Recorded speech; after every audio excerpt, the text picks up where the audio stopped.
Жеңиш күнү алыстагы от болуп, көрүнчү эле араң жанган жок болуп.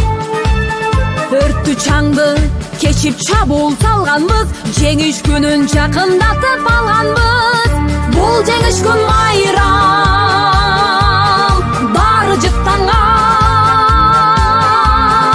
адамдардын самайларын ак чалган, көздөрүнөн жаш кылдырып шаттанган.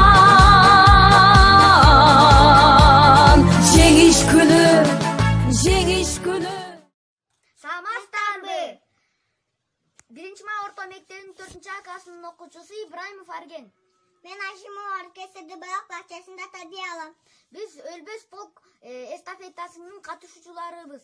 Биздин ата-бабабыз Ибраимов Жумакалы 1913-жылы туулган. Улуу ата мекендик согушта 1941-жылы 1945-жылдары катышкан. Японияда Сахалин аралында болгон. 1946-жылы ноябрь айында согуштан келген. 1980-жылы дүйнөдөн айткан. Тынч жаткан элиме душман келип кол салды. Бийлик жаткан жеринде кандуу согуш башталды. Танк алдында тайманбастан барышты. Эл үчүн, жер үчүн душмандарды атышты. Тайманбаган биздин баатыр аталар элибизге жеңиш менен катышты. Каректе жерин сактаган, калысташып жоосун таптаган, элинин күткөн тилеги эсепсиз ээлер актаган. Жашасын биздин элибиз, гүлдөсүн биздин жерибиз. Биз ата-бабабыз менен сыймыктанабыз. Мен Ашимов Арген. Эмне сонна мен 1-май айылынын Сүрдү балак бакчасында тарбия алам.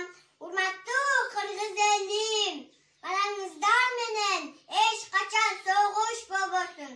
Өлкөбүз гүлдөсүн, жеңиш күнүңүздөр менен. Тынч жаткан элиме душман келип кол салды. Бийлик жаткан жеринде кандуу согуш башталды. Танк алдында тайманбастан барышты. Эл үчүн, жер үчүн душмандарды атышты. Тайманбаган биздин баатыр аталар элибизге жеңиш менен кайтышты.